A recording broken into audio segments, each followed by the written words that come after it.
Si tu veux transformer ton visage, ta carrure, ta posture, le look maxing ne suffira malheureusement pas. Parce que mâcher du chewing-gum ou faire du mewing ne remplacera jamais ce qui change vraiment ta structure, c'est-à-dire la masse musculaire, les hormones et la densité osseuse. Mais t'inquiète pas, dans cette vidéo, je vais te montrer les principes qui m'ont fait passer de 52 kg sans carrure à un physique beaucoup plus massif, esthétique, fonctionnel, à une mâchoire un peu plus marquée et une nuque un peu plus épaisse. Et juste avant de commencer, n'oublie pas de t'abonner, ça m'aide vraiment à développer la chaîne, et toi, ça t'apporte un max de connaissances, donc voilà, fais-le, ça te coûte rien. Et si tu veux qu'on fasse un point sur ta situation, si tu veux des niveaux d'énergie qui trouvent le plafond, si tu veux un physique similaire au mien, je t'invite à cliquer sur le lien en bas, je t'offre un appel de découverte gratuit. Bon, sans plus tarder, commençons. Donc déjà, je t'ai envoyé une petite image bien représentative.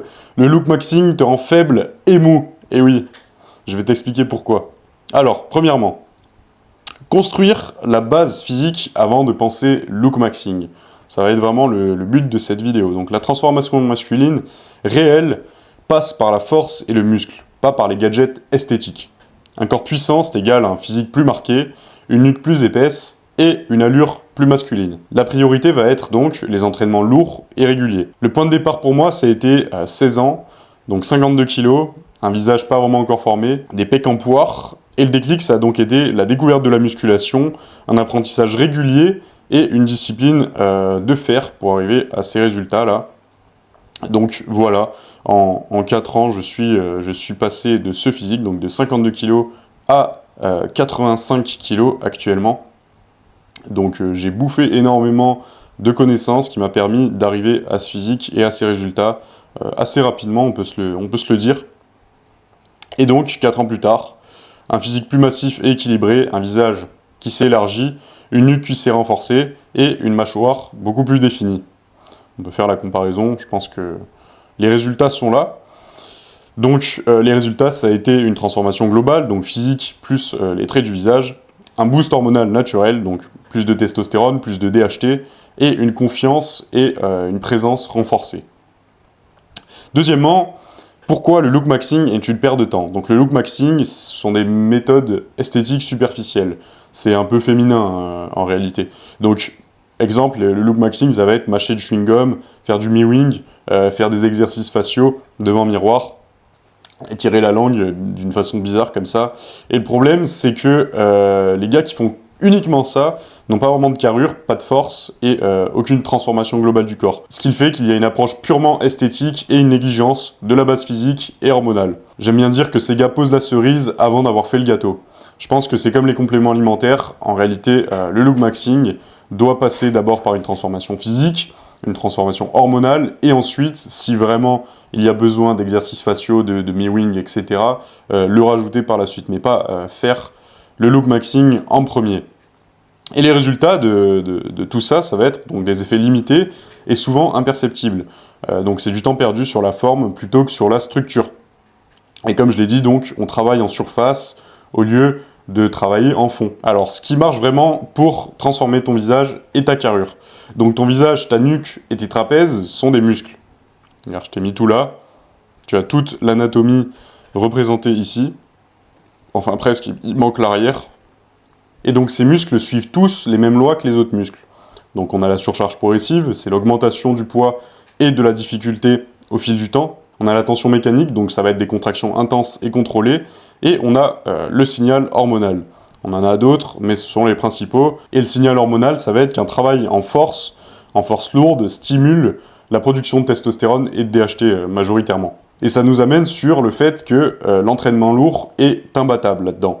Donc soulever le lourd, ça sollicite ta nuque, ta mâchoire et tes trapèzes. Ça a aussi un effet sur les os, donc ta densité osseuse est plus accrue, ta structure faciale est plus masculine, et tu as un gain musculaire global, c'est-à-dire que ta carrure s'élargit et ta posture devient plus imposante. Et là-dedans, on veut cibler des zones musculaires, donc en l'occurrence, ça va être principalement le sternocléidomastoïdien, donc le SCOM, qui est sur le côté et qui définit le cou. On veut cibler également les trapèzes, donc les trapèzes qui marquent cette épaisseur et cette puissance visuelle. On veut cibler aussi les masséters, qui nous permettent d'avoir une mâchoire plus solide. Et en dernier, les fléchisseurs profonds du cou, qui maintiennent ta posture. Et donc le résultat, une fois qu'on aura travaillé ces muscles, ça sera une nuque plus épaisse et solide, une mâchoire plus marquée et une silhouette globale plus masculine et puissante. C'est tout ce qu'on veut. Ok, une fois qu'on a vu ça, on va passer sur les exercices qui sculptent ta nuque, ta mâchoire et ta carrure. Donc si tu veux vraiment que ton visage et ton corps aient plus de présence, tu dois cibler les muscles qui donnent cette impression de puissance.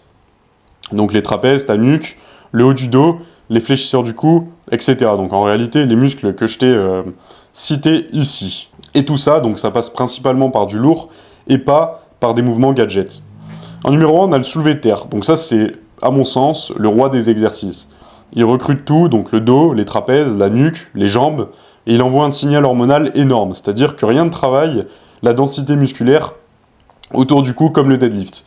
Un deadlift à 180 kg, par exemple, mettra énormément de tension sur votre corps et vous fera beaucoup plus progresser que de mâcher des chewing-gums.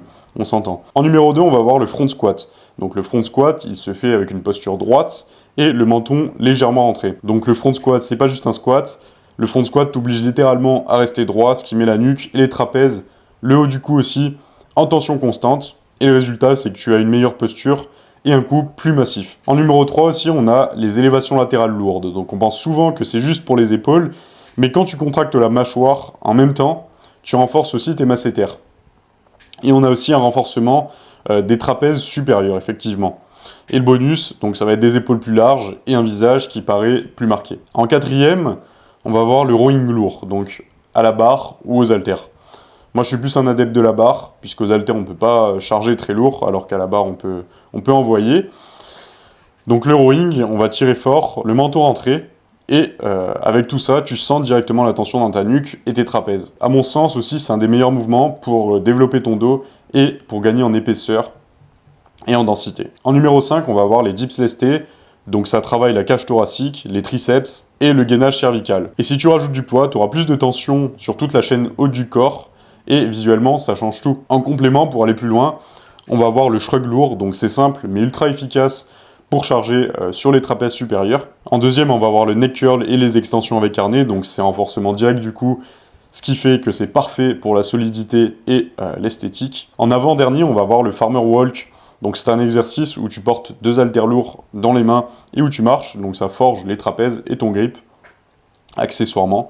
Et en dernier, on va voir le face pull qui permet un équilibre musculaire, donc les épaules sont ouvertes sur cet exercice, l'arrière d'épaule travaille et le visage sera plus dégagé, les épaules seront plus droites et plus carrées. Alors ensuite, on va voir l'impact hormonal qui change ton visage et ton corps. Donc quand tu soulèves lourd et que tu récupères correctement, tu déclenches une cascade hormonale qui transforme littéralement ta structure physique. On a tout d'abord la testostérone, donc chaque séance lourde envoie un signal clair à ton corps, on doit être plus fort, et le résultat, la production de testostérone monte, et derrière, ça joue sur la masse musculaire, la densité osseuse, et même la répartition des graisses sur ton visage. En deuxième, on va avoir la DHT, donc la dihydrotestostérone. La testostérone se convertit donc en DHT, qui est l'hormone clé de la masculinité visuelle. Donc ta densité osseuse sera plus accrue, notamment au niveau du visage, ta mâchoire plus carrée, et ta barbe beaucoup plus fournie grâce à une meilleure sensibilité des follicules pileux. En troisième, on va voir l'IGF-1, donc l'insuline-like growth hormone numéro 1. Cette hormone, elle est produite majoritairement pendant la nuit, et l'IGF-1, il participe à la croissance et à la réparation musculaire. Plus tu dors bien et plus tu manges correctement, plus ton corps reconstruit du muscle solide, notamment autour de ta nuque et de ta mâchoire. Et sur le dernier point, on va parler de l'inflammation. Donc une inflammation basse entraînera un visage beaucoup plus net. Donc si ton alimentation est propre, tu réduiras l'inflammation. Et moins d'inflammation, ça veut dire moins de rétention d'eau et des traits beaucoup plus définis. Donc si tu manges 100% d'aliments bruts, si tu manges peu de sucre, peu d'aliments ultra transformés, de bonne graisse, ton visage sera beaucoup plus défini. Et en dernier, on va finir sur la conclusion. Donc, optimiser ton mode de vie pour des résultats explosifs. Je l'ai surnommé comme ça. L'entraînement lourd est la base. Mais si ton mode de vie ne suit pas, tu vas plafonner. Donc la vraie transformation physique et hormonale vient quand tu as les musculation, récupération et hygiène de vie. En numéro 1, il va vraiment falloir gérer ton stress. Donc le cortisol, c'est l'ennemi de la testostérone. Un stress chronique te flingue les gains et ralentit ta récupération. Une respiration profonde, des moments calmes, pas de scroll sans fin avant de dormir. ça sera que plus bénéfique pour toi. Donc coupe les sources de stress inutiles, donc les infos toxiques, les disputes stériles avec ton entourage, tes amis, peu importe. Et évite aussi le surmenage inutile. En numéro 2, dors comme un athlète. Donc 7 à 8 heures de vrai sommeil, une chambre froide et sombre, et des écrans coupés 1 heure avant de dormir. Et j'ai mis aussi même heure de coucher, de réveil tous les jours pour évidemment réguler ton rythme circadien. En numéro 3, on va avoir manger 100% d'aliments bruts. Donc ce que tu mets dans ton corps influence directement tes hormones. La viande, les œufs, le poisson, les légumes, les fruits, les tubercules, les bonnes graisses, l'huile, le beurre, l'huile de noix de coco, peu importe. Oublie les sucres raffinés, les huiles industrielles et les produits ultra transformés. Mange suffisamment de protéines, donc 2 grammes par kilo de poids de corps, et des bonnes graisses pour soutenir ta production hormonale. En numéro 4, la lumière naturelle. Donc, par pitié, expose-toi le matin à la lumière naturelle. Ça régule ton rythme circadien, ta dopamine sera boostée et ta qualité de sommeil sera x2 littéralement. Depuis que je fais ça, mon sommeil a changé, c'est incroyable. Déjeune dehors, en plus on est en été en ce moment, tu restes 15 minutes à 20 minutes dehors, tu lis un peu en début de journée quand tu te lèves. Idéalement donc torse nu et à poil même si tu peux, ça fait toujours plaisir. En numéro 5, bouge tous les jours. Même les jours sans muscu, donc fais des mouvements fonctionnels, des étirements, stimule ton corps, mets-toi en mouvement, porte un peu des charges. Le corps humain est fait pour transporter, pousser, tirer, pas juste rester assis et pas juste pour pousser de la fonte. Donc ça c'est ce que j'ai vu aussi, c'est que quand tu fais un travail manuel à côté de la musculation, tu prendras beaucoup plus vite. La plupart des gars qui ont des bêtes de physique dans ma salle, dans mon entourage, ce sont des gars qui, parallèlement à la musculation, font des métiers manuels. Donc ils stimulent énormément leur capacité motrice, ils stimulent énormément leur testostérone et ils prennent beaucoup plus vite. Je sais pas si c'est vérifié scientifiquement, j'ai pas regardé, mais moi c'est ce que j'observe au quotidien et c'est ce que je pense qui est vrai, voilà. Donc on en a fini pour cette masterclass donc sur le look maxing, voilà. J'espère que ça t'aura inspiré à changer un peu ta manière de t'entraîner, à faire des exercices un peu plus testo, on va dire. Donc voilà, j'espère que la vidéo t'aura plu. Comme je l'ai dit au début de la vidéo, si ça t'a plu, si tu as appris un maximum de choses, n'hésite pas à t'abonner, ça fait vraiment plaisir, ça te coûte rien du tout, et moi ça m'aide vraiment à avancer. Donc voilà, et aussi, comme j'ai dit, si tu veux faire un point sur ta situation, n'hésite pas à réserver un appel de découverte, c'est gratuit. En attendant, écoute, je te souhaite une excellente journée ou une excellente soirée, selon l'heure à laquelle tu regardes cette vidéo, et je te dis à très bientôt, ciao ciao.